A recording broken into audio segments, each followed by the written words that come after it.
Hello everyone, मैं doctor Durgavati Singh. Today we will discuss about in some important question of sociology. आप उसमें सबसे पहले देखिए 19वीं सदी के दौरान सबसे पहले कौन सा प्रकारवाद, उद्विकासवाद या नव उद्विकासवाद, नव प्रकारवाद, आधुनिकवाद, कौन सा सिद्धांत प्रकाश में आया? तो उद्विकासवाद आया। उद्विकासवाद 1820 से स्टार्ट हुआ।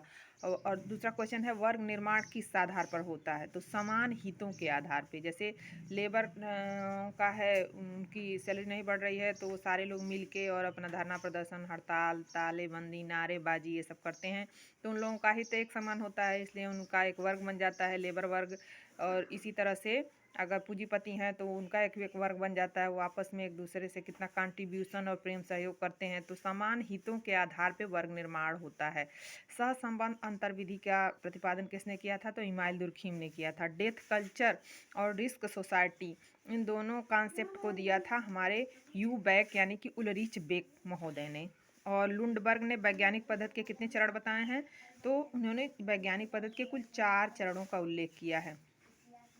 अब देखिए, संपत्ति या उत्तराधिकार के आधार पर परिवार का विभाजन कि 2 भाग में, दाय भाग और मिताक्षरा जीमूतवाहन और दाय भाग विज्ञानेश्वर ने दिया था। दाय भाग का अर्थ होता है कि पिता की मृत्यु के बाद बच्चे को संपत्ति में अधिकार मिलता है। ये असम और बंगाल में होता है, जबकि संपूर्ण भारत में आपका मिताक्षरा चलता है। मिताक्षरा में जन्मजात पिता की संपत्ति में अधिकार बच्चे को मिल जाता है। ये ऑल ओवर इंडिया में चलता है।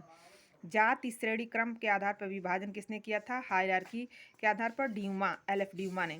और वैज्ञानिक विधि का विशिष्ट लक्षण क्या नहीं है? तो सहज बोध अवलोकन नहीं है। दैव निर्देशन क्या है?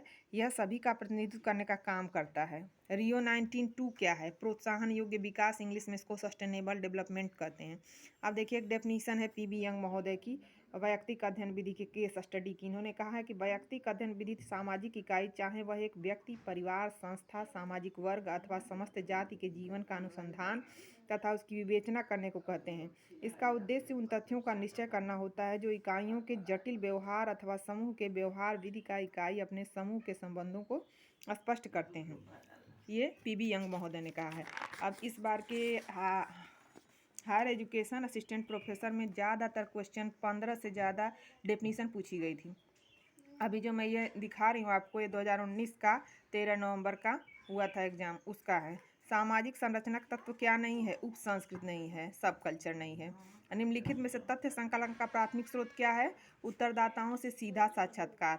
साक्षात्कारकर्ता द्वारा फील्ड में निकल के जब इंटरव्यू लिया जाता है उनसे सीधा, उसी को कहेंगे तथ्य संकलन के प्राथमिक स्रोत में वो आएगा। ये साक्षात्कार आएगा, अनुसूची आएगी, अवलोकन आएगा, ये सब चीज़ें आएंगी। अपनों से बड़ों का सम्मान करना, ये किस प्रकार की प्रविधि है? तो ये है सांस्कृतिक प्रतिमान यानी कि cultural pattern. Sunset view of culture, sunset view of culture ये किसने दिया था?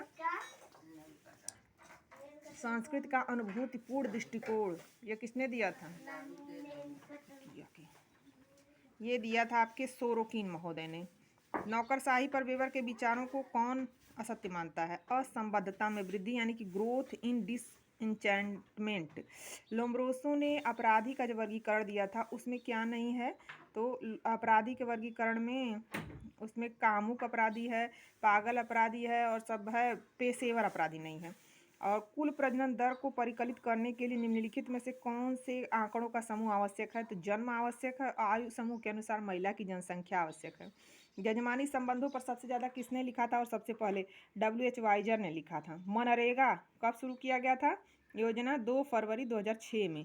स्त्रियों के प्रति कल्याण के विकास को किस पंचवर्षीय योजना में स्टार्ट किया गया था? छठी पंचवर्षीय 1980 में। सेक्स, जेंडर और सोसाइटी किसने लिखा था? अन्ना ओकले ने 1972 में लिखा था।